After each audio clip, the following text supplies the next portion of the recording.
माँ दुर्गा आदिशक्ति देवी पार्वती का ही प्रतिरूप है। देवी पार्वती हिमालय राजा की पुत्री थी।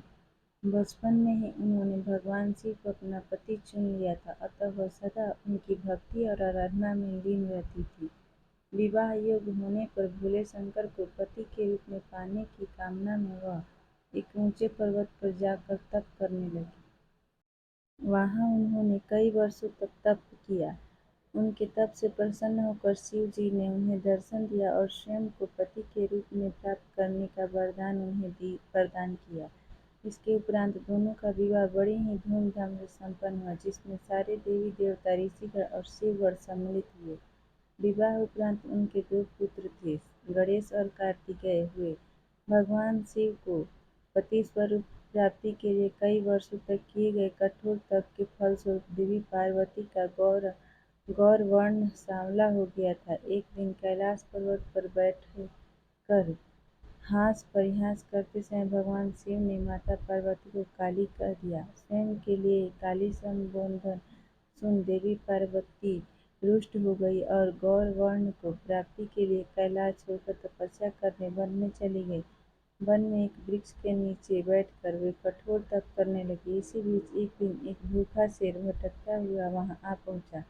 देवी पार्वती को देख उनका भक्षण कर अपनी क्षुधा शांत करने की मंशा से वह उनके समीप पहुंचा, किंतु देवी पार्वती का तप का तेज इतना था कि वह शेर उनका भक्षण न कर सका और वहीं उनकी तपस्या समाप्ति की प्रतीक्षा करने लगा। माता पार्वती के तप करते हुए कई वर्ष बीत गए। इतने वर्ष तक वह शेर वहीं उनके समीप बैठा रहा, एक क्षण को भी वह अपने स्थान से न हिला। अतः देवी पार्वती के तप से प्रसन्न होकर शिव जी ने उन्हें दर्शन दिया और गौर वर्ण का वरदान प्रदान किया। वरदान प्राप्ति उपरांत शिव जी के निर्देशानुसार देवी पार्वती गंगा के तट पर पहुंचे। गंगा में स्नान उपरांत उनके भीतर का काला स्वरूप देवी के रूप में बाहर निकला गया और उन्हें गौर वर्ण प्राप्त हुआ। तब से उन्हें माँ गौरी भी कहा जाता है। उनके काले स्वरूप को देवी कौशिकी कहा जाता है। जब माता पार्वती स्नान कर बाहर आई तो अपने तप स्थल पर एक शेर को बैठा हुआ पाया। बाद में उन्हें ज्ञात हुआ कि उनका भक्षण करने आया शेर ने उन्हें अपना ग्रास नहीं बनाया और इतने वर्षों तक उनके समीप बैठा रहा।